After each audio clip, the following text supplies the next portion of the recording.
ఈరోజు శివరాత్రి. మిత్రులందరికీ కూడా శివరాత్రి శుభాకాంక్షలు. శుభాకాంక్షలు. శివరాత్రి శుభాకాంక్షలు గురుగారు.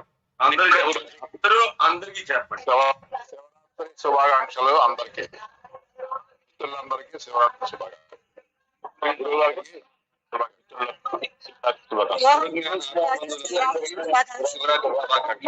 మిత్రులందరికీ కూడా శివరాత్రి శుభాకాంక్షలు.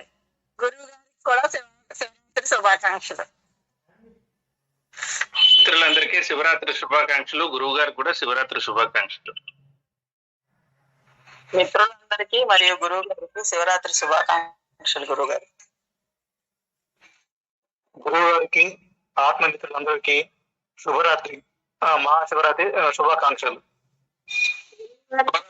పడుకోమంటున్నారు మీరు, రామరాజు గారు పడుకోమంటున్నారు. శుభరాత్రి అని చెప్పి వాళ్ళు పడుకుంటారా బాబు ఎందుకంటున్నారు. ఓకే, సత్యకళ్యాణి గారు చెప్పండి. గురువు గారికి మిత్రులందరికీ శుభాకాంక్షలు.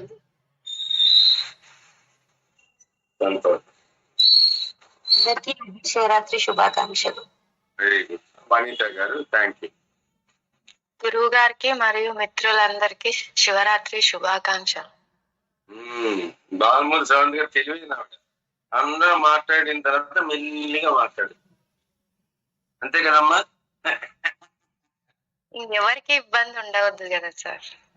సంతోషం, చాలా సంతోషం. ట్రూ డివోటీ పూర్తిగా ఇంకేం లేదు. ఆమె నాతో పర్సనల్ గా మాట్లాడినప్పుడు కానీ మెసేజెస్ కానీ సంతోషం, చాలా సంతోషం. శుభం భూయాలి. సుఖంగా ఉండండి, ఆనందంగా ఉండండి మీ కుటుంబంతో.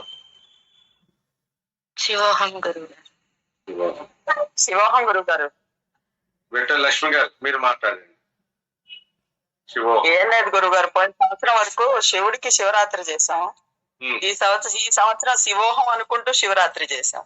బా బా ఒకసారి చప్పట్లు కొట్టండి స్వామి. డైలాగ్ వచ్చినప్పుడు కొట్టాలి. చిదానంద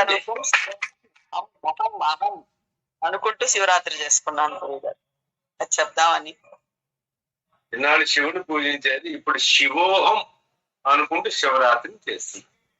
చాలా చాలా బ్యూటిఫుల్ బ్యూటిఫుల్ బ్యూటిఫుల్. ఒక్క మొక్కలో లక్ష్మి గారు విషయాన్ని అంతా కూడా చెప్పేశారు. చాలా. గురువు గారు ఒక చిన్న రిక్వెస్ట్ చెప్పండి.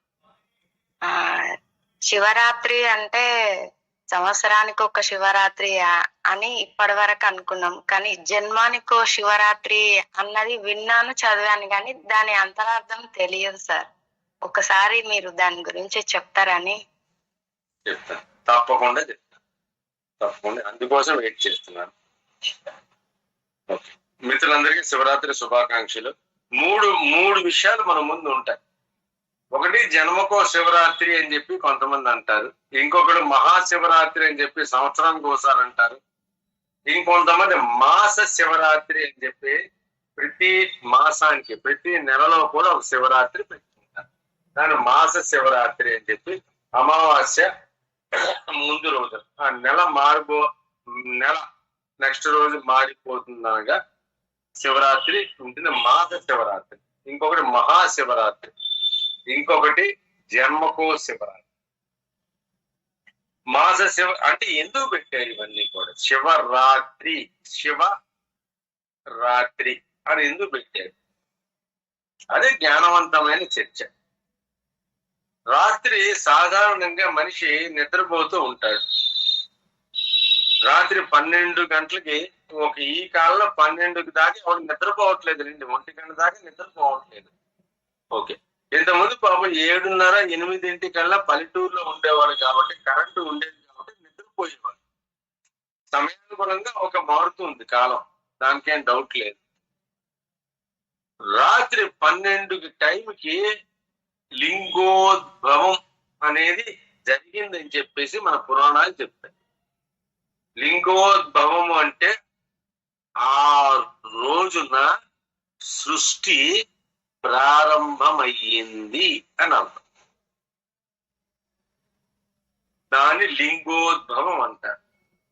ఆ లింగోద్భవాని యొక్క వెనకాతలున్న రహస్యాన్ని తెలుసుకోవడానికి ఒక జన్మ చాలదు అని మహర్షులు అభిప్రాయపడ్డారు.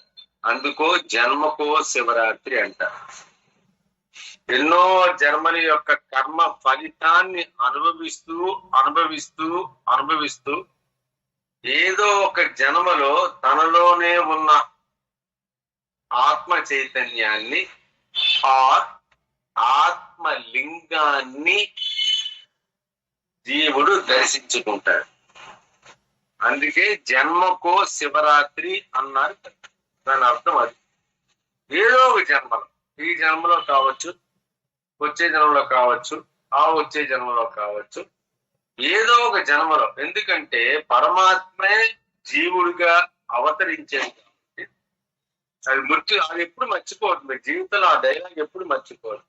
పరమాత్మే అంటే సాక్షాత్ శివస్వరూపమే జీవుడిగా తాను ఎందుకో ఒకసారి నేను ఒక్కడే కాదు అందరిగా వ్యక్తమవ్వాలి, అన్ని జడ జీవ పదార్థాలుగా వ్యక్తమవ్వాలని తలంచి పురాణ ప్రకారం చెప్తున్నాను. అంటే ఒక చైతన్యము అనేక చైతన్యాలుగా వ్యక్తమవ్వాలని, అప్పుడే కదా సృష్టి జరుగుతుంది. ఒక చైతన్యము అనేక చైతన్యాలలో వ్యక్తమైనప్పుడే కదా సృష్టి ఉంటుంది. లేకపోతే ఒకే చైతన్యం ఉంటుంది. అది అల్టిమేట్. అది ఆ చైతన్యం అనేది అల్టిమేట్.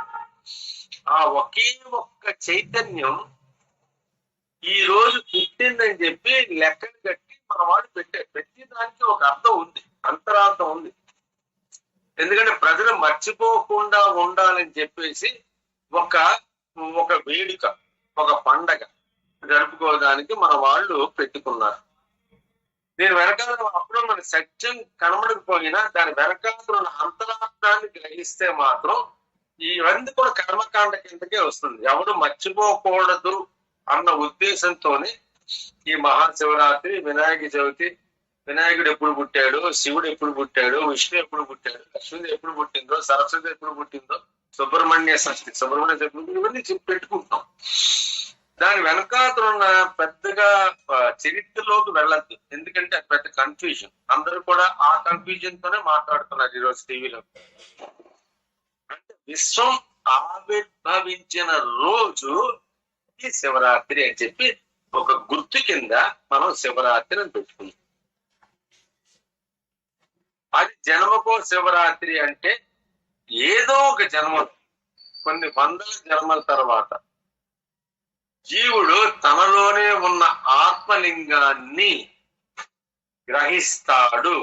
దానికే జన్మకో శివరాత్రి అని. జన్మకో శివరాత్రి అంటే అర్థం అది. ఏదో జన్మలో నువ్వు సాక్షాత్ శివుడువే, సాక్షాత్ శివస్వరూపమే అన్న సత్యాన్ని ప్రతి జీవుడు కూడా ఏదో ఒక జన్మలో గ్రహించి తీరుతాడు. అది ఆయనకి శివరాత్రి. అందుకోసం జన్మకో శివరాత్రి అన్న. ఇంకా మహాశివరాత్రి మాఘమాసంలో ఈ రోజు వచ్చినట్టు. ఈ రోజున లింగోద్భవం జరిగిందని చెప్పేసి మహాశివరాత్రి అని పెట్టారు. మళ్ళీ మర్చిపోకుండా ఉండడానికి ప్రతి మాసానికి కూడా అమావాస్య ముందు చతుర్దశి నాడు మాస శివరాత్రి అని పెట్టారు. వీళ్ళందరూ కూడా ఎందుకు పెట్టారంటే దీంట్లో ఈ పెట్టడం వెనకాల స్వార్థం అనేది ఏమీ లేదు. ఏదో 10 మంది మంచి చేద్దామని, 10 మందికి మేలు చేద్దామని పెట్టారు తప్ప దీంట్లో వీళ్ళు ఆశించిందంటే అది మనం గ్రహించాలి. వీళ్ళు ఇన్ని రకాలు పెట్టారంటే వెనకాల స్వార్థం అంటూ ఏమిటి? అంతా కూడా ఈ రోజు మనకు అందించిన అన్ని కూడా నిస్వార్థంగానే దొరికాయి. స్వార్థంతో ఉంటే ఈ రోజు మన దగ్గర ఒక పుస్తకం అనేది ఉండేది కాదు. అది నిస్వార్థంగా ఇచ్చింది. దాన్ని మనం గ్రహించి అసలు యాక్చువల్ గా ఆలోచిస్తే, నిజంగా ఆలోచిస్తే, వాస్తవంగా ఆలోచిస్తే, ఈరోజు శివరాత్రి కాబట్టి చెప్తున్నాను, ప్రతి జీవి యొక్క పుట్టుక కూడా ఒక లింగోద్భవమే. మీరు లింగము అంటే ఇంకొక రకంగా భావించదు. లింగం అనేది చైతన్యానికి ఒక ప్రతీక. చాలా జాగ్రత్తగా వినండి. లింగము అనేది చైతన్యానికి ఒక ప్రతీక. ఆ లింగాన్ని రకరకాలుగా వ్యక్తపరుస్తున్నారు. చాలా మంది రకరకాలుగా లింగాన్ని వ్యక్తపరుస్తున్నారు. అది మన వైజాగ్ కూడా దేవీపురం అని చెప్పి ఉంది. ఆయన లింగాన్ని ఒక రకంగా వ్యక్తపరిచాడు. ఇంకొంతమంది ఒక 100 అడుగులు లింగాన్ని పెడుతున్నారు. ఇంకొకరు అసలు ఇంత ఎత్తి పెడుతున్నారు. అంటే ఇంకొకరు భూమితో సమానంగా లింగాన్ని పెడుతున్నారు. సో లింగము అన్నది దాని వెనకాతలున్న అంతరార్థాన్ని అర్థం చేసుకుంటే మనకు శివతత్వం అనేది అర్థం అవుతుంది. లింగము అంటే లీనతే గమయితే ఇది లింగ. దేని నుంచి అయితే ప్రపంచ సృష్టి అంతా కూడా బయటికి వచ్చిందో, మళ్ళీ ఈ సృష్టి అంతా కూడా దేనిలో లయం అవుతుందో అది లింగం. ఇంకొక రకమైన అర్థాన్ని తీసుకోవద్దు. ఇప్పుడు క్లియర్ గా చెప్పండి. దేని నుంచి సృష్టి అంతా బయటపడిందో, వ్యక్తమైందో, మళ్ళీ వ్యక్తమైన సృష్టి అంతా దేనిలో లయం అవుతుందో దానిని లింగము అంటారు. ఒక్కసారి అందరూ చెప్పండి. చెప్పండి.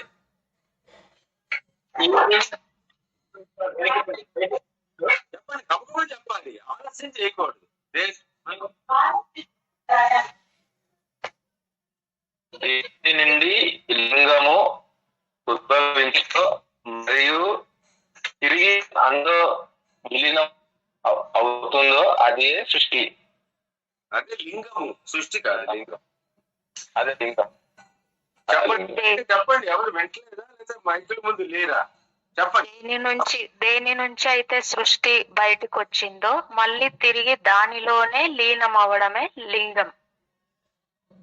వెంకటరామరాజు. లీనతే గమయతే ఇది లింగ. అంటే అర్థమైంది. దేని నుంచి ఆవిర్భవించిందో మళ్ళీ దానిలోనే లయం అవుతుంది గురువు గారు. అది లింగము. అది అర్థం చేసుకోండి. చెప్పండి. ఇంకా మిగతా వాళ్ళు చెప్తున్నారు. చెప్పండి కాకుండా.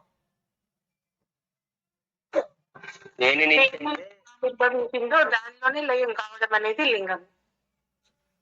Very good. ఇంకా ఈ సృష్టి దేని నుంచి అయితే ఆవిర్భవించిందో మరలా దానిలోనే లయం అవడం అనేది లింగము. ఇంకా ఈ సృష్టి దేనిలో నుంచి ఆవిర్భవించిందో మళ్ళీ దాంట్లోనే కలవటమే లింగము. Very good. ఈ సృష్టి దేని నుంచి ఆవిర్భవించిందో దానిలోనే లయం అవటమే దానినే లింగం. బ్యూటిఫుల్. ఇంకా లక్ష్మి గారు పెట్టవచ్చు. అవ్యక్తమే లింగం గురువు గారు. అవ్యక్తం నుంచి వచ్చాం, వ్యక్తమయ్యాం, మళ్ళీ అవ్యక్తంలోకి వెళ్ళిపోతాం. అవ్యక్తానికి ఒక సింబాలిక్, ఒక ప్రతీక లింగం. సింపుల్ గా చెప్పాలంటే భగవంతుడు అవ్యక్త రూపంలో ఉంటాడు. భగవంతుడు మనకు కనబడు. లక్ష్మి గారు చెప్పిన దాని వెనకాతలో అర్థం ఏంటంటే భగవంతుడు పరమాత్మ అనేవాడు మనకు కనబడు. ఎందుకంటే ఆయన సంపూర్ణ చైతన్య స్వరూపుడు. చైతన్యాన్ని మనం చూడలేము, కానీ చైతన్యమే అంతా నడిపిస్తుంది. మనం నడిపించేదంతా కూడా చైతన్యమే. మన్నే కాదు, ప్రతి జీవిని నడిపిస్తున్నది చైతన్యమే. ప్రతి జడ పదార్థంలో అంతర్లీనంగా ఉన్నది కూడా చైతన్యమే. ఈ విషయాన్ని మనం అర్థం చేసుకున్నాం, చాలాసార్లు మాట్లాడుకున్నాం. ప్రతి జడజీవ పదార్థాల్లో అంతర్లీనంగా ఉన్నది ఏదైతే ఉందో అది చైతన్యము, అదే పరమాత్మ. అది వ్యక్తం చేయడము, దాన్ని ఊహించడము, దాన్ని వర్ణించడము కష్టం. కాబట్టే జనులు ఈజీగా అర్థం చేసుకోవడానికి ఒక లింగము అనే ఒక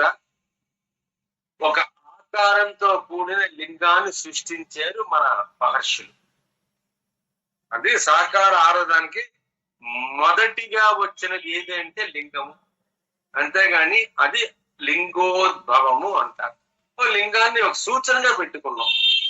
ఎవరో ఒకరు సూచన పెట్టుకుంటారు. ఒకడు ప్లస్ గుర్తు పెట్టుకుంటారు క్రిస్టియన్స్. ఓకే, ఇంకొకరు వచ్చేసి ఇలాగ రాస్తారు. ఆలంబన కావాలి కదా గురువు గారు. అంతే. ఆలంబన కరెక్ట్, ఒక ఆలంబన కావాలి. ఒక ఆలంబన కావాలి కాబట్టి ఒక రూపం కావాలి. మనం ఏదో రాయాలి అనుకోండి, ఒక పేపర్ కావాలి, ఒక పెన్ను కావాలి.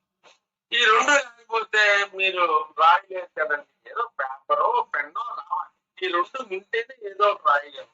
పేపర్ నుండి పెన్ లేకపోయినా, పెన్ నుండి పేపర్ లాగిపోయినా మనం రాయలేం.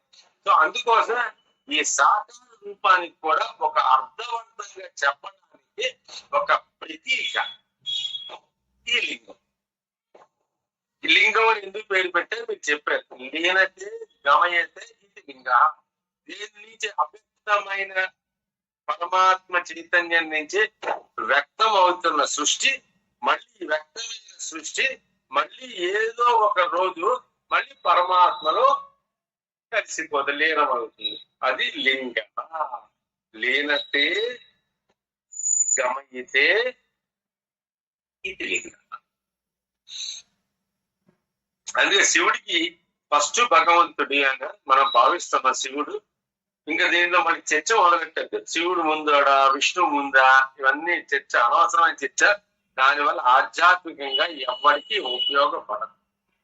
ఇంకోటి కూడా గురువు గారు, ఎటువైపు నుంచి చూసినా ఒకటిగానే ఉంటాడు కదా.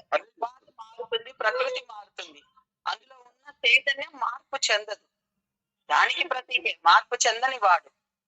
అక్కడికి వస్తాను, ఒక్కసారి చెప్పేస్తే మరి మింగాలి కదా, మింగలేదు కాబట్టి అడ్డుకుంటుంది. కాబట్టి అందుకోసం అని చెప్పి ఈ లింగము అని ప్రతిపాదించారు. దేని నుంచి ఏది వ్యక్తం అవుతుందో మరి దేనిలో విలీనం అవుతుందో అది లింగము. అది శివస్వరూపం. శివము అంటే తెలుసుకోండి. శివము అంటే మంగళకరమైనది, ఆనందకరమైనది. అంటే భగవంతుడు ఏదైతే ఉపనిషత్తుల్లో వేదాల్లో డెఫినేషన్ ఇచ్చారో అదే లింగం. సత్యం, సత్యమైనది, జ్ఞానవంతమైనది, అనంతమైనది ఏదైతే ఉందో అది బ్రహ్మ అన్నారు. ఆ బ్రహ్మ అంటే లింగము.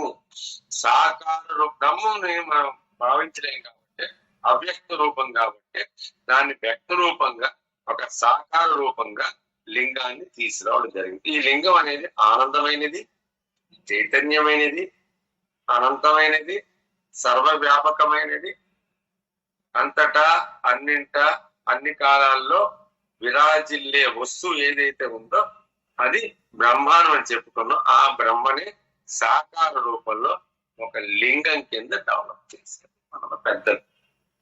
దాన్ని అర్థం చేసుకుంటే ఆధ్యాత్మిక సులువు అవుతుంది. అయితే లింగం అనేది ఏంటి గొప్పతనం ఏంటంటే, లింగం అనేది గుడ్డు షేప్ లో ఉంటుంది, గుండ్రంగా ఉండదు, గోలికాయలాగా ఉండదు. గోలికాయలాగా ఉన్నా పర్వాలేదు. గోలికాయలు ఆల్రెడీ చెప్పేశారు మన వాళ్ళు. పూర్ణమిదం పూర్ణాత్ పూర్ణముదచ్యతే పూర్ణస్య పూర్ణమాదాయ పూర్ణమేవ వశిష్యతే అన్నది వేదాల్లో ఉపనిషత్తులో ఆల్రెడీ ఉంది. కాబట్టి ఈ లింగాన్ని ఒక ఓవల్ షేప్ లో చిత్రీకరించడం జరిగింది. ఈ ఓవల్ షేప్ కూడా రౌండ్ షేప్ లాగే ఎటు చూసినా ఒకేలా. మాక్సిమం షేపులన్నీ కూడా ఎటుపక్క చూసిన క్యూబ్ అయితే, స్క్వేర్ అలా కనబడదు క్యూబ్ అయితే. కానీ గుడ్డు మీరు తీసుకున్నా సరే ఎటుపక్క చూసినా ఒకేలా కనబడదు. అలాగే ఒక గోలికాయని తీసుకున్నా సరే ఎటుపక్క చూసినా కనబడదు. అందుకోసమే లింగాకారం అనేది ఒక గుడ్డు షేప్ లో. గుడ్డే కదా, గుడ్డు లేకుండా ప్రపంచం లేదు. ఫస్ట్ పుట్టింది గుడ్డే. కోడి ముందా గుడ్డు ముందా అని చాలా మంది అడుగుతుంటారు. అనవసరమైన చర్చలు పెట్టద్దు. ఇవన్నీ కూడా యూట్యూబ్ లో మీరు ఫేస్బుక్ లో పెట్టుకోవచ్చు తప్ప గుడ్డు ముందా కోడి ముందా అంటే ఎవరైనా చెప్తాడు. ఒకటి తెలియదు, నాకే కాదు ఏ సైంటిస్ట్లీ తెలియదు. గుడ్డు లేకపోతే కోడి రాదు, కోడి లేకపోతే గుడ్డు రాదు. దాని గురించి ఇంక పెద్దగా అర్చించి పెద్ద తెలివైన వాళ్ళలాగా భావించేసి చెప్పురా గుడ్డు ముందా కోడి ముందా, ఇవన్నీ కూడా అనవసరమైన ప్రశ్నలు. జీవం పుట్టడం అనేది ఇప్పటి వరకు కూడా సైంటిస్టులు తెలుసుకోలేదుగా. గుడ్డు ముందా కోడి ముందా. త్రినాథరావు గారు శివోహం ఒకసారి మీరు లేట్ గా మధ్యలో శివోహం అంటే నా ఫ్లోకి అడ్డు వస్తుంది. అందుకోసం అని చెప్పి మీకు శివోహం చెప్పండి. సంతోషం. అయితే అందుకోసం ఇలాంటివన్నీ అనవసరం. గుడ్డు ముందా, కోడి ముందా, ఇవన్నీ కూడా అనవసరం. ఆధ్యాత్మికలు ఇవన్నీ పనికిరావు. సృష్టి జరిగింది, మీ కళ్ళ ముందు కనబడుతున్నది, దాంట్లో ఉన్న భగవతత్వాన్ని గ్రహించండి. ఇంకా అనవసరమైన ప్రశ్నలు వెళ్ళిపోయి ఎవడో చెప్పాడు కదా కోచింగ్ పట్టుకోండి, అలా మీరు వెళ్ళద్దు. ఇలాంటి వాళ్ళు చాలా మంది మీకు దొరుకుతారు. రమణ మహర్షి లాంటి వేషం ధరించిన వాళ్ళు మీకు రోడ్డు మీద 100 మంది కనబడతారు. ఎవరో చేస్తూ ఉంటాడు. జ్ఞానం లేనిది సనాతన ధర్మం లేదు. ముందుగా గుర్తుంచుకోండి. ఎవరైతే జ్ఞానవంతంగా చెప్పట్లేదో వాడిని నమ్మాల్సిన అవసరం కూడా లేదు. జ్ఞానవంతంగా చెప్పేవాడు మాత్రమే ఒక గురువుగా వ్యక్తం అవుతారు. మిగతా వాళ్ళందరినీ కూడా ఏదో మౌన బాబా అంటారు, ఇదో బాబా అంటారు, అదో బాబా. మనవాడు మాత్రం జ్ఞానవంతంగా ఉంటాడు. సో ఈ లింగం అనేది ఒక గుడ్డు షేప్ లో ఉంటుంది. లేనైతే గమైతే లేదని ఏదైతే గుడ్లు పెట్టే ఒక కొన్ని జీవులు మాత్రం పిల్లల్ని పెడతాయి. మీరు ఇప్పుడు ద్రోణాధరావు గారు లేట్ గా జాయిన్ అయ్యారు, ఈరోజు ముందే జాయిన్ అవుతారేమో అనుకున్నాను. అది నేను చెప్పింది ఏంటంటే మాక్సిమము జువాలజీ లెక్క ప్రకారంగా యానిమల్ కింగ్డమ్ లోని చాలా మట్టుకు జంతువులు గుడ్లే పెడతాయి. చాలా మట్టు జంతువులు గుడ్లే పెడతాయి. ఆల్మోస్ట్ పక్షులు దాకా గుడ్లే పెడతాయి. ప్రోటోజోవా, పోరిఫెరా, ప్లాటి హెల్మెంథస్, నెమటో హెల్మెంథస్, ఎన్నిలిడా, ఆర్థ్రోపోడా అక్కడ వరకు. తర్వాత రెప్టైల్స్ అంటే పాములు అండ్ ఏవ్స్, ఏవిఈఎస్ అంటే పక్షులు, ఇవన్నీ కూడా గుడ్లే. వెన్నెముక ఉన్న జీవులు ఏవైతే ఉన్నాయో అవి పిల్లల్ని కొంచెం తేడా ఉంటుంది లేదు ఎవల్యూషన్. గురుగారు మ్యామల్స్ అని అంటారు కదా గురుగారు. మ్యామల్స్ అంటే పాలు ఇచ్చే జంతువులు మ్యామల్స్. మీరు కూడా చెప్పింది కరెక్ట్. ఏవైతే పాలు ఇస్తాయో పిల్లలకి వాటిని మ్యామల్స్ అంటారు. అందుకే దీని పేరు మమ్మల్ గ్లాండ్స్ అంటారు. దీని పేరు సైంటిస్టులు ఆడవాళ్ళకి ఉండేదాన్ని మమ్మల్ గ్లాండ్స్ అంటారు. అంటే పాలిచ్చే జంతువులు మాత్రం పిల్లల్ని పెడతారు. మిగతా వాటికి ఈ మమ్మల్ గ్లాండ్స్, మ్యామల్ గ్లాండ్స్ మీరు ఏ రకంగా పిలుచుకొని అవి ఉండవు. గుడ్లు పెట్టే వాటికి ఈ మ్యామల్ గ్లాండ్స్ ఉండవు. ఏదైతే పాలిచ్చి పోషిస్తాయో వాటికి ఈ మ్యామల్ గ్లాండ్స్ ఉంటాయి. తెలుసుకుంటే భగవంతుడు అర్థం అవుతాడు. మీరు తెలుసుకోవాలి కూడా పిండజాలు అంటారు కదా. చెప్తున్నా కదా, మాక్సిమం జంతువులు అన్ని కూడా గుడ్లు రూపంలోనే పుడతాయి. గుడ్లు రూపంలో జంతువులు కూడా పిండజాలే.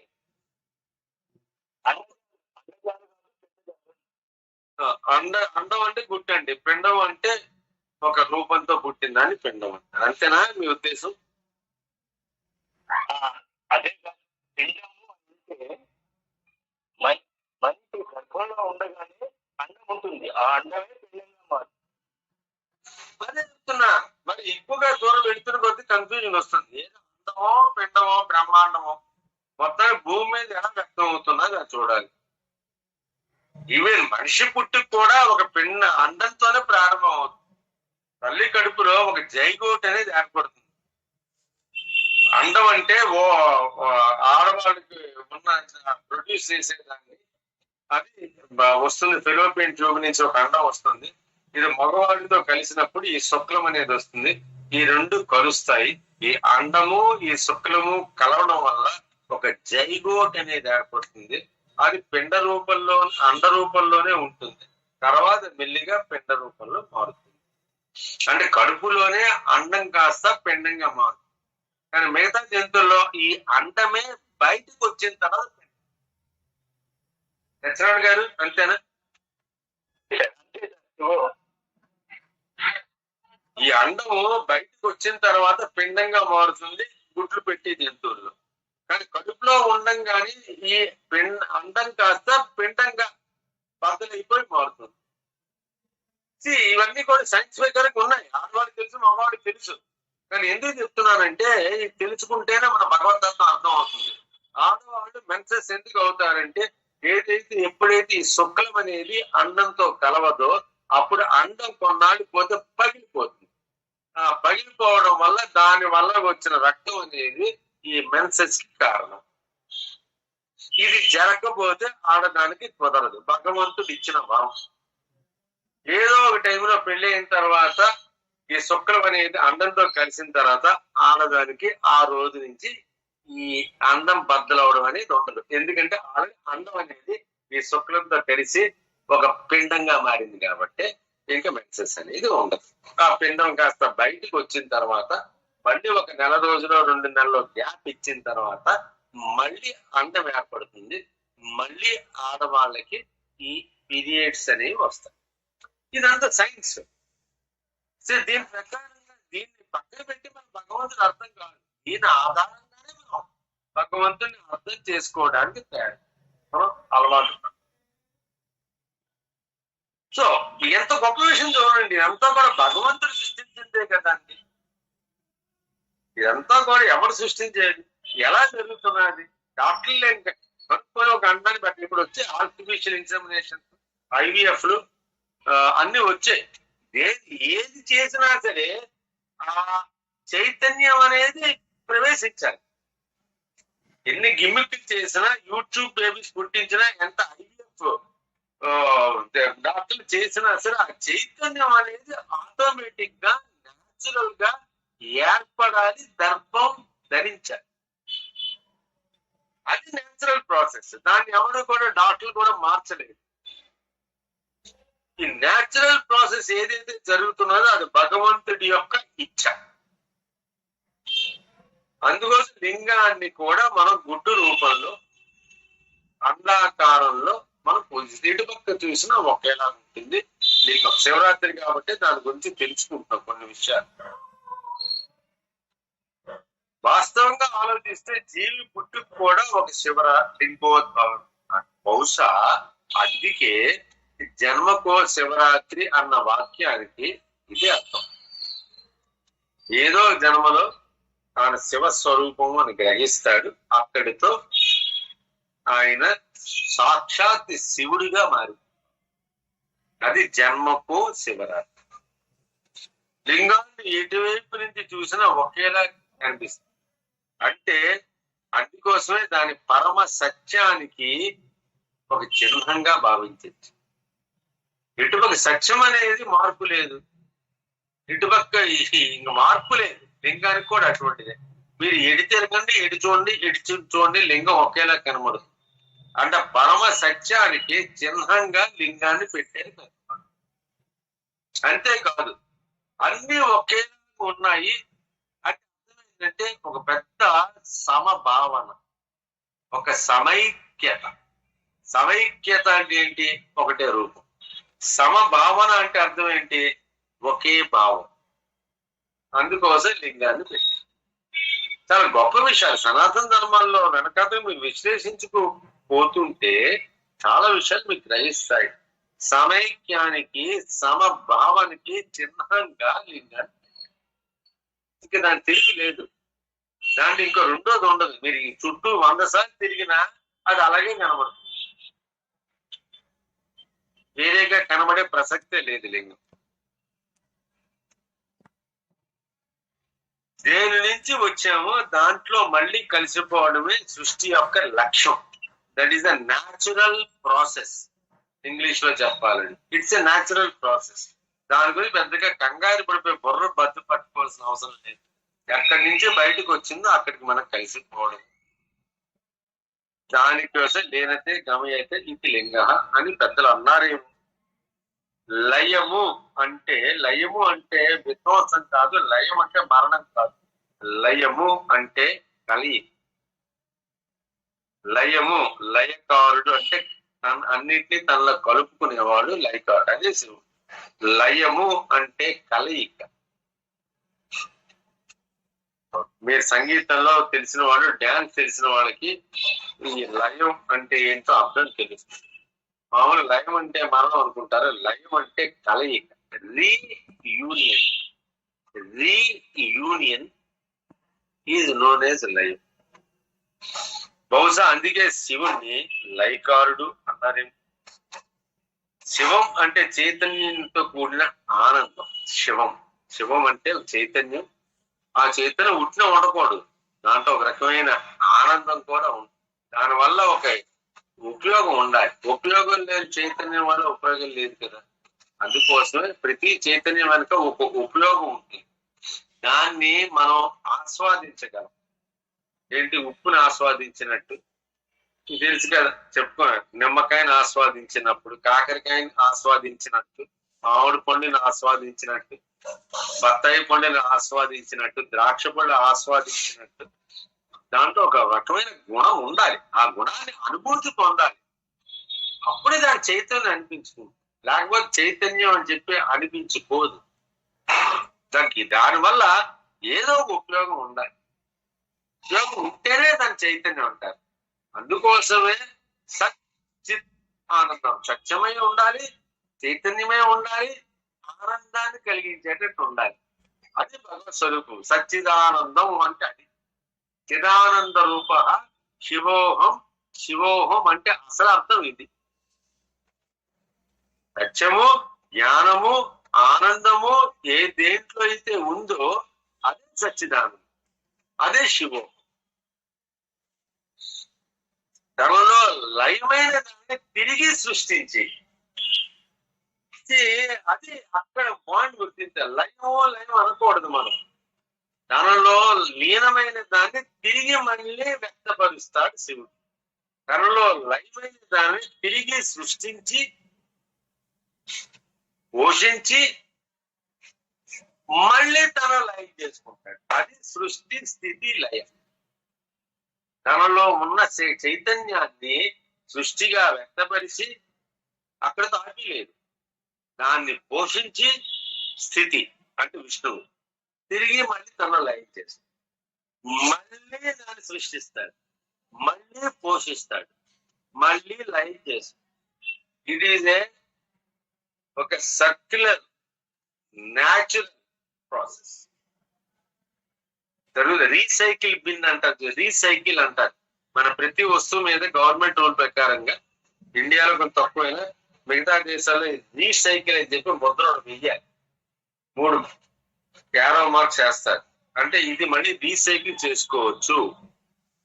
మనం తాగే కూల్ డ్రింక్స్ కానీ, అక్కడ తాగే డబ్బాలు కానీ, టిన్స్ కానీ రీసైకిలబుల్ అని రాస్తారు. 3 బాణం గుర్తు వేస్తారు.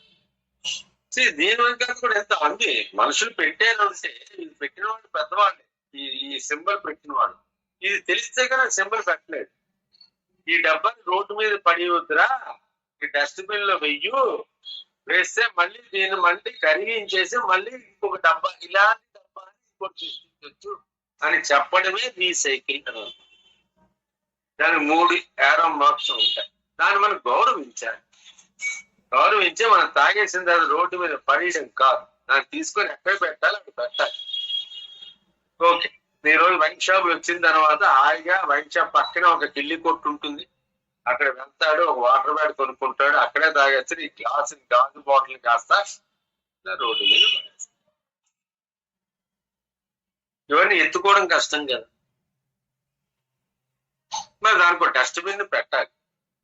ఓకే పెట్టాడు గవర్నమెంట్, దానికి ఒక డస్ట్బిన్ కూడా పెట్టాలి.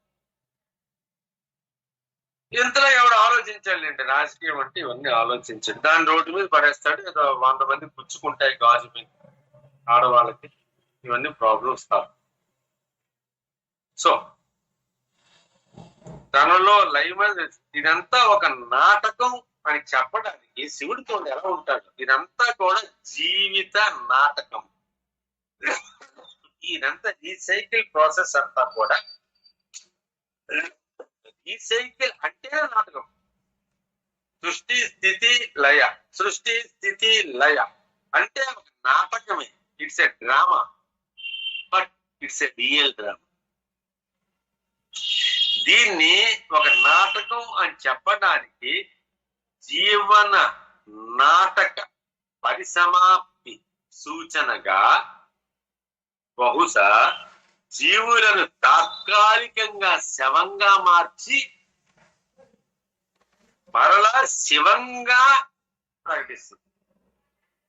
జీవులని తాత్కాలికంగా శవంగా మారుస్తున్నాడు, తాత్కాలికంగా దమ్ము మారుతున్నాడు.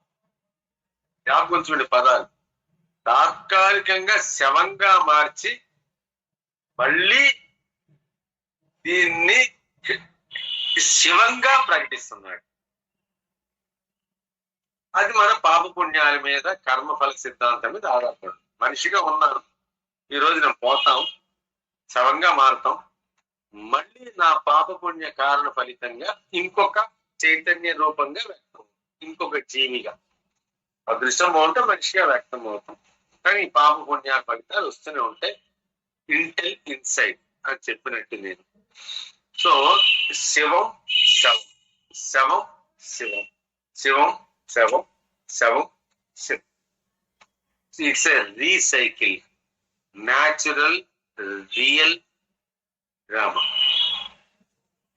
ఇది ఈ శివరాత్రి యొక్క ముఖ్య ఉద్దేశం. అండ్ ఈ రోజు అందరూ కూడా ఉపవాసం ఉంటారు. ఉపవాసము అంటే తినడం మానేయడం కాదు. ఉపవాసం అంటే భగవంతుడికి దగ్గరగా ఉండడాన్ని ఉపవాసం. ఉపవాసము సమీపంగా ఆయన దగ్గర నివసించడాన్ని ఉపవాసం అంటారు. మనకి ఆత్మ దగ్గరగా ఆ రోజంతా గడపాలి అన్నదానికి సంకేతమే ఉపవాసం. ఒకటి. రెండోది, ఈ శివరాత్రి రోజు మాత్రమే జాగరణ అని అంటారు. అంటే రాత్రి కూడా జాగ్రత్తగా ఉండడం. కారణం ఏంటంటే జాగరణ అంటే అప్రమత్తం అని అర్థం. జాగరణ అంటే టీవీలో వచ్చే ఛానల్స్ సీరియల్స్ ఈ స్పెషల్ షోలు చూడడం కాదు, లేకపోతే 4-5 సినిమాలు చూసేయడం కాదు. జాగరణ అంటే జాగృత్. ఎప్పుడు ఆ టైంలో నువ్వు స్వప్నావస్థకి తర్వాత మెల్లిగా సుషుప్తి అవస్థకి జారుకుంటావు. కానీ ఈ రోజు మాత్రం అంతా కూడా ఈ 3 అవస్థలు కూడా జాగృత్, జాగరణ అవస్థలోనే అనుభవించాలి. అది జాగరణ ముక్తి. ఇంతకుముందు జాగృత్, స్వప్న, సుషుప్తి ప్రతిరోజు మనిషి అనుభవిస్తున్నాడు. ఈ శివరాత్రి మాత్రం ఈ 3 అవస్థలు కూడా జాగృత్ అవస్థలోనే అనుభూతి పొందాలి. అది జాగరణ అన్న. చెప్పండి రామరాజు గారు. ఎస్ గురువు గారు. గురువు గారు, జాగరణ అంటే అర్థమే మెలకువగా ఉండడం గురువు గారు. అంటే ఎప్పుడు ఆత్మతత్వంలోనే ఉండడం గురువు గారు, అదే ధ్యాసలో ఉండడం గురువు గారు, ఆ స్వరూపాన్ని చూస్తూ అలాగే ధ్యానంలో ఉండడం. సో ప్రతిరోజు జీవుడు అనుభవిస్తున్న 3 అవస్థలు కూడా ఈ శివరాత్రి రోజు ఒకే అవస్థగా అనుభవించాలి, జాగృత అవస్థ.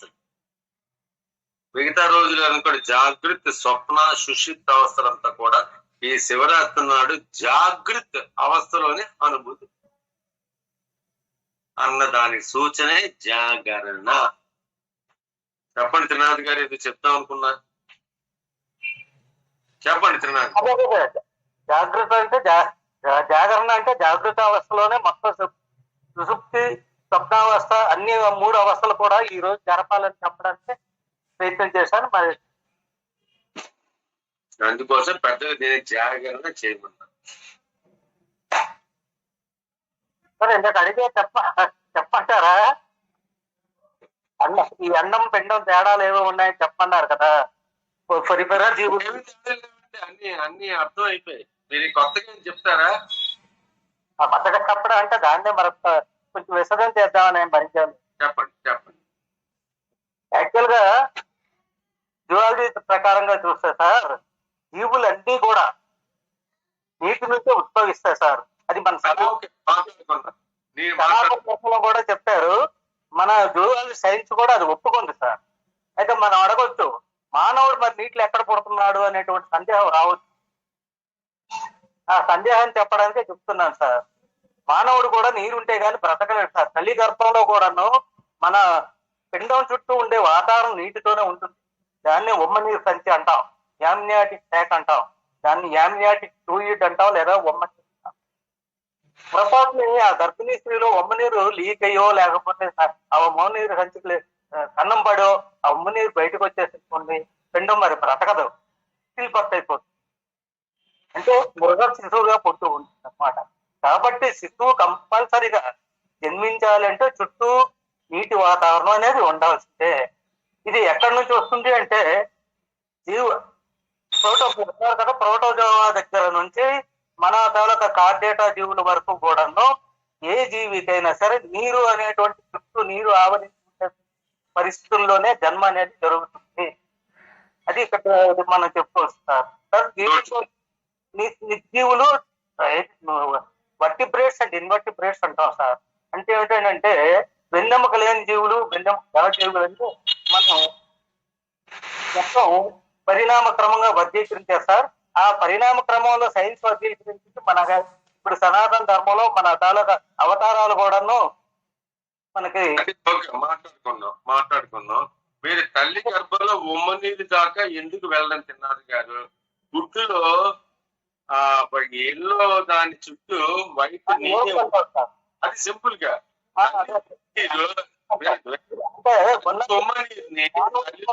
నీరు చుట్టూ నీరు ఉంటే దాన్ని పుట్టడు చెప్తున్నా. పురాణాల్లో వినండి. నేను అనేది ఏంటంటే తల్లి ఉమ్మనీరు గురించి చాలా మంది తెలియదు. మనకు తెలిసిందంతా మనకు కనబడి 5 రూపాయల గుడ్డులోనే. 5 రూపాయల గుడ్డు లోపల ఉన్న ఆ ఎల్లో చుట్టూ ద్రవం అనేది ఉంటుంది.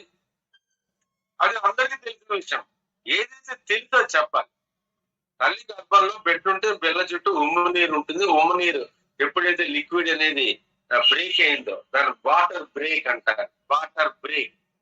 ఆ వాటర్ బ్రేక్ అవ్వగానే ఇంకా తొందరగా డాక్టర్ దగ్గరికి వెళ్ళేసి మనం వెంటనే డాక్టర్ డెలివరీ చేసేస్తారు. ఆ వాటర్ బ్రేక్ అయిన తర్వాత అది సూచన అన్నమాట. డెలివరీకి సూచన ఈ వాటర్ బ్యాగ్ బ్రేక్ అవ్వడం. దాన్నే మనం ఏదో మాయ అని పేరు పెట్టుకున్నాం. అది బిడ్డతో పాటు బిడ్డ వచ్చిన తర్వాత వెనక మాయ కూడా వచ్చేస్తుంది. ప్రతి జంతువులో జరిగేది అండ్ ప్రతి స్త్రీమూర్తిలోని జరిగేది. సో దీన్ని గుర్తించడానికి వాటర్ చాలా మటుకు వచ్చేస్తుంది, ఉమ్మ నీరు కింద వచ్చేస్తుంది. దానికి ఈజీగా తెలుసుకోవాలంటే అంతదాకా వెళ్ళక్కడ చాలా మందికి డెలివరీ తెలియదు కాబట్టి గుడ్డు తీసుకోండి. గుడ్డు చుట్టూ ఏముంటుంది? ఎల్లో ఉంటుంది. ఎల్లో చుట్టూ వైట్. ఈ వైట్ అంతా కూడా లిక్విడే కదా. అదే సొన అంటాం సార్. తెల్ల సొన, పసుపు సొన. వైట్ ఏమంటారు? ఎల్లో యోక్ అంటాం. ఈ పసుపు అనేది జీవి, ఈ చుట్టూ వైట్ ఉన్నది దాన్ని రక్షించడానికి ఏర్పడిన ఫ్లూయిడ్. Simple logic. సో ఉమ్మనీరు ఎలాగైతే ఉంటుందో గుడ్డులో కూడా అలాగే ఉంటుంది. అదే సార్. అంటే ప్రోటోజోవా జీవుల నుంచి కూడా మన ఉన్నతమైన మానవుడి వరకు కూడా కంపల్సరీగా నీటిలో నుంచే జన్మించాలనేది సిద్ధాంతం సైన్స్ ఒప్పుకుంది. మన సనాతన ధర్మంలో పురాణాలు చెప్పిన విషయాన్ని సైన్స్ కూడా ఒప్పుకుందని చెప్పడమే ఇక్కడ నా ఉద్దేశం. సైన్స్ ఎందుకు ఒప్పుకోదండి? సత్యాన్ని ఒప్పుకోకపోతే సైన్స్ ఎలా అవుతుంది? అది దాని పేరు విజ్ఞాన శాస్త్రం. సనాతన ధర్మం కూడా విజ్ఞానమే. అదే సార్ మొదటి నుంచి నేను ఒకే డైలాగ్ చెప్తున్నాను అందరికీ కూడా. సనాతన ధర్మం జ్ఞానం లేకుని సనాతన ధర్మం ఎప్పుడు కూడా జ్ఞానవంతమైనది. సనాతన ధర్మంలో అజ్ఞానానికి చోటు లేదు. ఒకటే డైలాగ్ నేను ఎప్పుడు కూడా 20-30 సార్లు మీకు చెప్తున్నాను. అజ్ఞానంగా ప్రవర్తిస్తే భగవంతుణ్ణి అర్థం చేసుకోండి. సనాతన ధర్మంలో అజ్ఞానానికి, పూనకాలకి, అమ్మవారికి ఈ డ్యాన్స్ చేయడము ఇవన్నిటి కూడా చోటు లేదు. ఇవన్నీ ఆచారాలు, సాంప్రదాయం అంతే. సనాతన ధర్మంలో జ్ఞానము జ్ఞానము జ్ఞానము. ఈ పూనకాల్లో పామును పూజించడం, పాము చెట్టు మీద ఉంది, దానికి గత వారం రోజులుగా పూజిస్తున్నారు. వీళ్ళందరూ చూసి భయపడి చెట్టు మీద ఉంది, వీడు ఎవరు లేకపోతే వెళ్ళిపోతుంది. ఇవన్నీ కూడా ఏంటంటే అజ్ఞాన సూచనలు అనమాట. తప్పదు మరి భరించారు. ఏంటి కుషాంకుల్ గారు ఏదో గురుగారు, నాది ఒక చిన్న విన్నపం. చెప్పండి. మనం ఆధ్యాత్మిక విషయాలు మాట్లాడుతున్నాం, మనకు ఎక్కువ సైన్స్ వద్దు అని నేను అనుకుంటున్నాను. అవసరం డైవర్ట్ అయ్యే అవకాశం ఉంది. తప్పు. సైన్స్ లేకుండా ఆధ్యాత్మికం లేదు. మీరు సడన్ గా నాకు సైన్స్ లేకుండా ఆధ్యాత్మికం లేదు.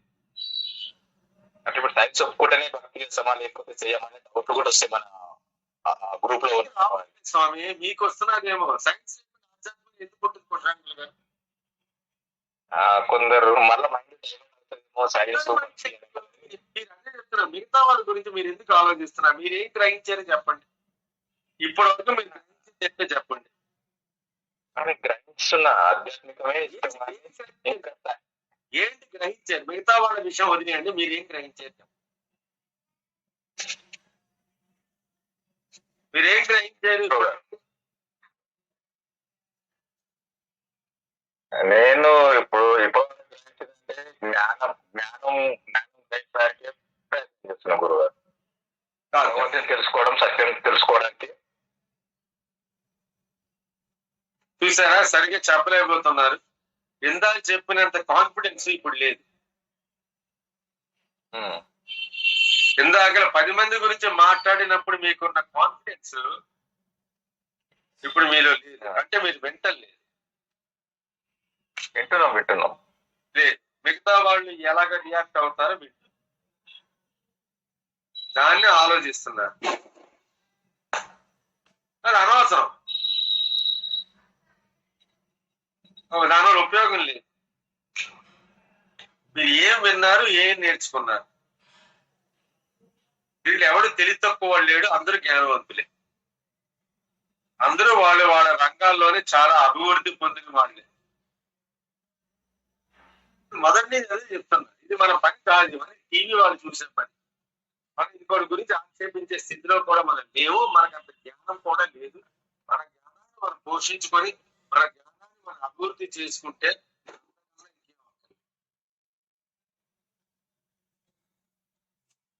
సో వద్దు. ఎప్పుడు కూడా మనం ఎంత గ్రహించామో అన్న దాని మీద కాన్సన్ట్రేషన్ చేయాలి. వేరే వాళ్ళ గురించి వాళ్ళే గ్రహించాలన్నది మీకు అనవసరం. సంతోషం. ఇంకెప్పుడు కూడా వేరే వాళ్ళ గురించి ఎక్కువ ఆలోచించద్దు. మీ గురించి మీరు ఆలోచించండి. ఏమంటారు విట్లలక్ష్మి గారు? లక్ష్మి గారు ఒకసారి అంతే గురుగారు. ఖచ్చితంగా ఉన్నాను గురుగారు. అంతే కదా. సైన్స్ అయినా గణితం అయినా అన్ని వేదాలే మూలం గురుగారు. వేదమే మూలం. హిస్టరీ అని పాస్టర్ చెప్పే చరిత్ర తప్ప మిగతా అన్నిటికీ వేదమే మూలం. మనం ఆలోచిస్తే వేదాల్లో లేని సైన్స్ లేదు, వేదాల్లో లేని గణితము లేదు. వీటిని మనం కంబైన్ చేసుకున్నప్పుడు మనకి ఇంకా అద్భుతంగా విషయం అర్థమవుతుంది. చాలా బాగా చెప్పారు. సో మన సత్య కళ్యాణి గారు 14వ శ్లోకం. సర్వ విద్వానో విశ్వక్సేనో జనార్దనః వేదో వేద విదవ్యంగో వేదాంగో వేదవిత్కవిః. సర్వ విద్వానో విశ్వక్సేనో జనార్దనః వేదో వేద విదవ్యంగో వేదాంగో వేదవిత్కవిః. ఒక్కసారి చదవండమ్మా. సర్వ విద్వానో విశ్వక్సేనో జనార్దనః వేదో వేద విదవ్యంగో వేదాంగో వేదవిత్కవిః. బ్యూటిఫుల్. బాగానే ఉంది. అపరాజిత భరతం గారు గురువు గారు చదవండి శ్లోకం 14వ శ్లోకం. నేను అడుగుతాను కదా, అడిగి తీరుతాను. ఆడవాడిని అడుగుతాను. సర్వ విద్వాను విశ్వక్సేనో జనార్దనః వేదో వేద విదవ్యంగో వేదాంగో వేదవిత్కవిః. కొద్దిగా తేడా ఉంది. మరొక్కసారి. సర్వ విద్వాను విశ్వక్సేనో జనార్దనః వేదో వేద విదవ్యంగో వేదాంగో వేదవిత్కవిః. Very good. పెనుమచ్చ నాగేశ్వరి గారు. శివోహం గురువు గారు. సర్వ విద్వాను విశ్వక్సేనో జనార్దనః వేదో వేద విదవ్యంగో వేదాంగో వేదవిత్కవిః. సర్వ విద్వాను విశ్వక్సేనో జనార్దనః వేదో వేద విదవ్యంగో వేదాంగో వేదవిత్కవిః. Beautiful, beautiful. అందరూ బాగా చదివాడు. దీని అర్థం తెలుసుకుంటే నెక్స్ట్ టైం ఇంకా బాగా చదవచ్చు. సర్వగహ పదాలు విభజించుకుందాం. అంటే సర్వగ, సర్వ విద్వాను, విశ్వక్షేణో జనార్దన. ముందు లైన్ సర్వగహ, సర్వ విద్వాను, విశ్వక్షేణ జనార్దన అన్నది ముందు లైన్. సెకండ్ లైన్ వేదో వేద విద వ్యంగో వేదాంగో వేదవిత్ కవి. దాన్ని విభజిస్తే వేద, వేదవిత్, అవ్యంగ, వేదాంగ, వేదవిత్, మళ్ళీ రెండోసారి కవి. అదే వేదో వేద విద వ్యంగో వేదాంగో వేదవిత్ కవి అని. ఇప్పుడు లోపలికి వెళ్తే సైన్స్ అంతా ఇక్కడ ఉంది. ఈ రోజు అదృష్టం కొద్దీ శివరాత్రి నాడు ఈ శ్లోకం రావడం అనేది మన అదృష్టం. ఇదంతా కూడా వేద వేద వేద వేద వేద అన్న పదాలు 6 సార్లు 5 సార్లు వచ్చాయి. ఏంట వేద? ఎందుకంటే ఇంపార్టెన్స్ ఇచ్చాడు భీష్ముడు, ఎందుకంటే ఇంపార్టెన్స్ ఇచ్చాడు వేదవ్యాసుడు. ఈ విష్ణు సహస్రనామ స్తోత్రం అది తెలుసుకోవడమే, అది తెలుసుకుంటే మనకు అన్ని అర్థమైంది. సర్వగహ అంటే అందరికి తెలిసిన విషయం. అన్ని చోట్ల ప్రవేశించేవాడు, ఎక్కడికైనా వెళ్ళగలిగేవాడు. అన్ని చోట్ల ప్రవేశించేవాడు, ఎక్కడికైనా వెళ్ళగలిగేవాడు సర్వగహ. సర్వ విద్వాను, సర్వ విద్వాను సర్వము తెలిసిన జ్ఞానముతో ప్రకాశించేవాడు. ఆయన ఎప్పుడు వ్యక్తమైనా సరే జ్ఞానంతోనే వ్యక్తమవుతుంది. ఒకవేళ పరమాత్మ ఒక జీవి రూపంలో వ్యక్తం అవ్వాలన్నా, ఒక జడ రూపంలో వ్యక్తం అవ్వాలన్నా చైతన్యంతోనే వ్యక్తం అవుతాడు. ఇంకా అంతకన్నా సైన్స్ లో ఏం తెలుసుకుంటారండి? ఆయన జడంగా వ్యక్తమైన ఒక చైతన్యం ఉంటుంది, జీవిగా వ్యక్తమైన ఒక చైతన్యం ఉంటుంది. జడం లేనిదే జీవి బతకలేదు. జీవి ఉండడం వల్ల జడంగా మళ్ళీ మారుతున్నాడు.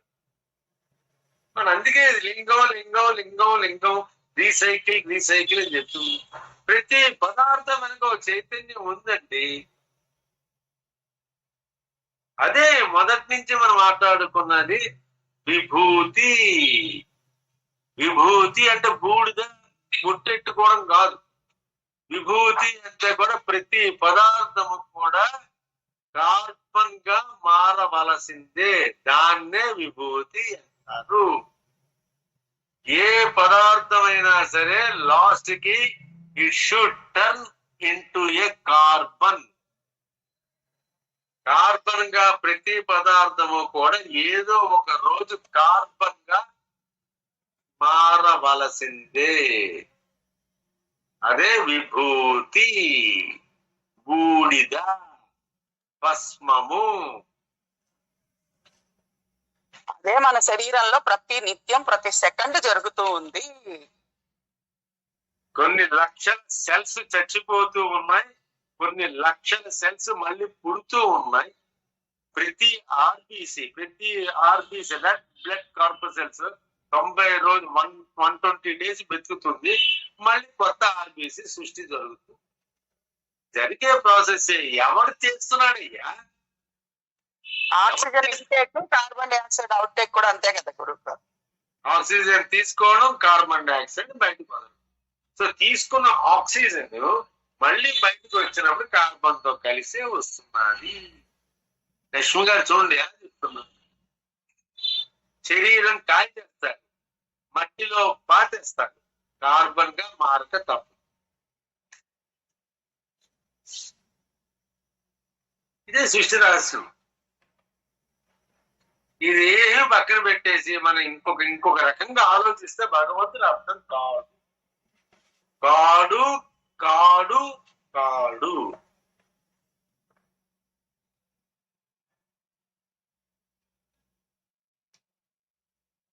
సర్వము తెలిసిన జ్ఞానంతో ప్రకాశించేవాడు, వ్యక్తమయ్యేవాడు సర్వవిద్ భాను. సర్వవిద్ భాను. భాను అంటే ప్రకాశం. అదే మన సూర్యుని కూడా భాను అని అంటాం. విశ్వక్షేణ ఎక్కువగా ఈ వీళ్ళు వాడుతుంటారు వైష్ణవులు ఈ పదాన్ని. విష్ణుమూర్తి గుడిలో ఉన్న వినాయకుడు కూడా విశ్వక్షేణుడు అంటారు. ఇదో పిచ్చి అనమాట, ఏదో రకమైన పిచ్చి అనమాట. విశ్వక్షేణుడు శివాలయంలో వినాయకుడు అంటారు, విష్ణుమూర్తి ఆలయాల్లో ఇదే గణపతిని విశ్వక్షేణుడు అంటారు. ఒక రకమైన పిచ్చి అంటారు దీన్ని, ఇంకేమీ లేదు, పిచ్చి తప్ప ఏం లేదు దీన్ని అంటారు. విశ్వక్షేణ అంటే అర్థం ఏంటంటే విశ్వాన్ని రక్షించేందుకు సైన్యాధిపతిగా వ్యవహరించేవాడు విశ్వసేనుడు. సేనుడు అంటే సైన్యాధ్యక్షుడు. సైన్యానికి హెడ్ ఎవరైతే ఉంటాడో, మన ఇండియాలో ఒక ఆర్మీ చీఫ్, నేవీ చీఫ్, ఒక ఎయిర్ ఫోర్స్ చీఫ్, ముగ్గురు ఉంటారు. ఈ ముగ్గురి పైన ఒకడు ఉంటారు, వాడిని సిడిఎస్ అంటారు. ప్రతి దేశంలో ఉంటుంది, కంబైన్డ్ డిఫెన్స్ సర్వీస్ అని ఉంటుంది. దానికి ఒక హెడ్ ఉంటాడు. ఈ ముగ్గురు పైన ఒక హెడ్ ఉంటాడు. వీడి పైన ఒక హెడ్ ఉంటాడు ప్రైమ్ మినిస్టర్. ఈ ప్రైమ్ మినిస్టర్ కూడా ప్రెసిడెంట్ యొక్క అనుమతి తీసుకొని యుద్ధం చేయాలి. అది మనం ఏర్పరచుకున్న రూలు, ప్రతి దేశ రూలు ఉంటుంది. అంతేగాని ఏదో చవకగా దొరికిన దేశాన్ని ఆక్రమించుకోవడం గొప్పతనం కాదు. ఈ రోజు రష్యా ఉక్రెయిన్ మీద అదే చేస్తున్నా, ప్రపంచ దేశాలు మాట్లాడలేకుండా కూర్చుంది. ఏంటండి దోచుకొని ఏం చేస్తారు నాకు అర్థం కాదు. ఇన్ని దేశాలు విభజనై ఆవిడ జీవితం వాడు బ్రతుకుతున్నాడు. ఇవన్నీ కూడా ఏంటంటే మానవుడు కల్పించుకుంటున్నాడు. ఈ విద్వేషాలు, యుద్ధాలు. ఒక యుద్ధం జరగడం వల్ల ఎంత నష్టం అనేది స్టాక్ మార్కెట్ డమ్మని పడిపోయింది. కరోనా వచ్చింది, డమ్మని పడిపోయింది ఆర్థిక వ్యవస్థ. పోలే, అది మన చేతుల్లో లేదు, ఇది మన చేతుల్లో ఉంది కదా, దీన్ని నివారణ చేయొచ్చు కదా. ఏంటంటే ఈగో ప్రాబ్లం, అహంకారం. అహంకారం వాళ్ళకి ఉంది, వీళ్ళకి ఉంది, అమెరికాకి ఉంది, రష్యాకి ఉంది, అగ్రరాజ్యాలు. సో నేను అనేది ఏంటంటే ఇదంతా కూడా మానవుడు కల్పించుకుంటున్నా తప్ప భగవంతుడి సృష్టిలో మాత్రం ఇవన్నీ కూడా పనికి రావండి.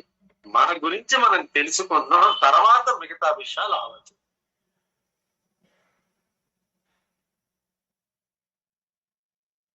విశ్వక్షణ తర్వాత జనార్దన. చూడండి ఎలా కొట్టాడో ఆ పదాలు, ఆ పొందిక ఇలా పడుతుంది విష్ణు సహస్రనామ స్తోత్రంలో.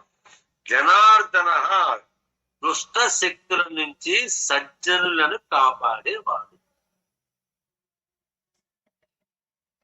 ఇప్పుడే చెప్పాను మీకు, రష్యా వచ్చి యుక్రెయిన్ ఎదురు చేస్తున్నది. కానీ ఇది ఎక్కువగా అయిపోయింది అనుకోండి. మన ఫస్ట్ వరల్డ్ వార్ వచ్చింది, రెచ్చిపోయారు. సెకండ్ వరల్డ్ వార్ వచ్చింది, ఎట్లా రెచ్చిపోయాడు. థర్డ్ వరల్డ్ వార్ వచ్చింది, ఈ సద్దాం హుస్సేన్ రెచ్చిపోయాడు. ఏం జరిగింది? కొన్నాడు అందరిని ఇబ్బంది పెట్టాడు తప్ప ప్రపంచం నడిచిపోతూనే వెళ్ళిపోయింది కదండి. ఎవడు ఆపలేదు కదండి, ఈ సృష్టిని ఎవడు ఆపలేదు. ఏదో అందరూ బాంబు పెడతారు, వెళ్ళిపోతారు. ఒక 1000 మంది చస్తారు. Hiroshima, Nagasaki. అమెరికా వాడు ఆ రోజు వాడు బుర్రలేనితనానికి అక్కడ 2500 కిలోల బాంబు వేసి వెళ్ళిపెట్టారు. ఒక 50-60 సంవత్సరాల వరకు కూడా కనీసం గడ్డి కూడా మొరవలేదు హీరోషిమా, నాగసాకి. ఏంటి సాధించేది? ఇవన్నీ కూడా ఏంటంటే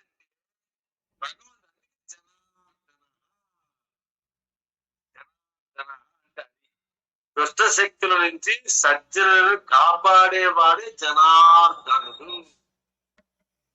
వచ్చేసింది శ్లోకంలో. తర్వాత నెక్స్ట్ లైన్ లో వేదో వేదవిత్ వ్యంగో వేదాంగో వేదవిత్ కవి. వేద వేద అంటే చెప్పాను కదా, ఇంతసేపు మాట్లాడుతుంది. వేదం అంటే ఏంటి? ఏదైతే తెలుసుకోదగ్గదో అది అంటే సమస్త జ్ఞాన. వేద అంటే మొత్తం జ్ఞానం అంతా కూడా ఆయన దగ్గర ఉంది. Is an encyclopaedia. ఆ మొత్తం జ్ఞానం అంతా కూడా భగవంతుడి దగ్గర ఉంది. జ్ఞానం ఉంది కాబట్టి భగవంతుడు అయ్యాడు. జ్ఞానం లేనివాడు భగవంతుడు ఎందుకు అవుతాడు? జ్ఞానం ఉన్నవాడే గురువు అవుతాడు. జ్ఞానం లేనివాడు గురువు ఎందుకు అవుతాడండి? ఒక బికార్ అవుతాడు, ఒక బైరాగ్ అవుతాడు, ఒక బైరాగ్ అవుతాడు. సో అది భగవంతుడి లక్ష్యం ఏంటి? వేద సమస్త జ్ఞానము కలిగిన వాడు.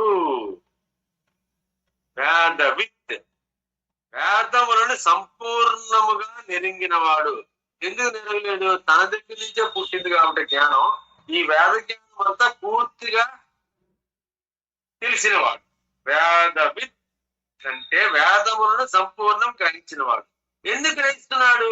ఈ జ్ఞానం అంతా కూడా తన నుంచే బయటపడింది కాబట్టి. అవ్యంగ అది అక్కడ గుర్తుంచుకోండి, అక్కడ కన్ఫ్యూజ్ అవుతున్నారు అందరు కూడా. వేదో వేదవిత్ వ్యంగో కాదు, అది అంగ. వేదో వేదవిత్ అంగ అది సంధిలో కలిస్తే వేదో వేదవిత్ విదో వ్యంగో అని వస్తుంది. వేద వేదవిత్ అవ్యంగ. అవ్యంగ అంటే గుణ జ్ఞానములందు ఎట్టి లోపములు లేనివాడు. అవ్యంగ. అవ్యంగ అంటే లోపము లేనివాడు. అవ్యంగ. మన ఫిజికల్ హ్యాండిక్యాప్ అని మనం అంటుంటాం కదండి, వాడికి అంగదోషం ఉంది. ఇది అవ్యంగ. ఎటువంటి లోపములు లేనివాడు. ఏ విషయంలోని? ఆకారంలో కాదు. ఆకారంలో కూడా ఒక అర్థం ఉంది. చీమకి ఒక దాని షేప్ కు ఒక అర్థం ఉంది, మనిషి షేప్ కు అర్థం ఉంది, కుక్క షేప్ కు అర్థం ఉంది, పిల్లి షేప్ కు అర్థం ఉంది. అలాగే అవ్యంగ అంటే ఎటువంటి లోపములు లేకుండా గుణ రూప జ్ఞానములతో ఎటువంటి లోపం లేకుండా వ్యక్తమయ్యాం.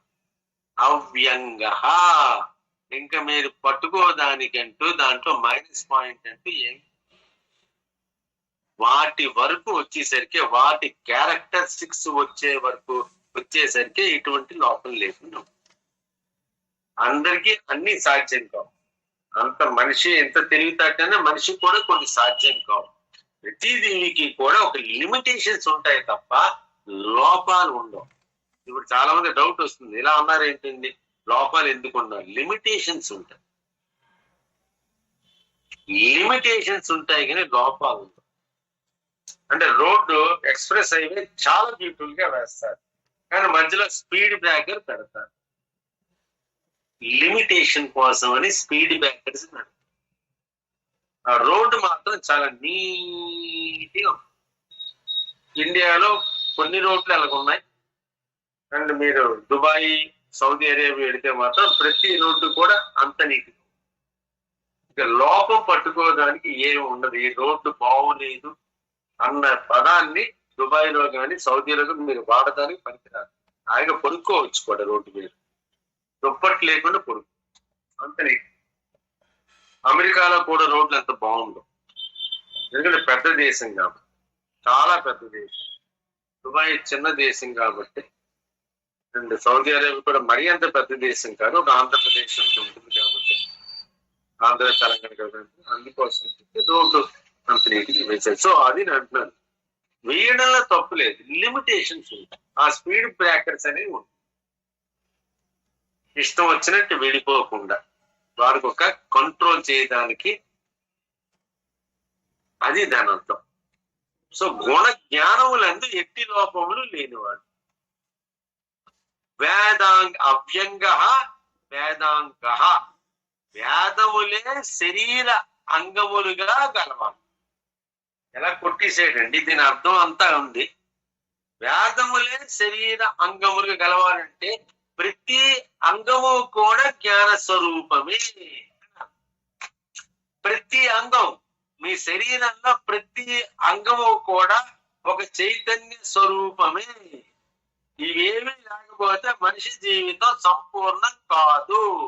కళ్ళు లేకపోతే సంపూర్ణం కాదు, వినికిడి లేకపోతే సంపూర్ణం కాదు, పళ్ళు లేకపోతే సంపూర్ణం కాదు, గుండె లేకపోతే సంపూర్ణం కాదు, కిడ్నీస్ లేకపోతే సంపూర్ణం కాదు, వేళ్ళు లేకపోతే సంపూర్ణం కాదు, కాళ్ళు లేకపోతే సంపూర్ణం.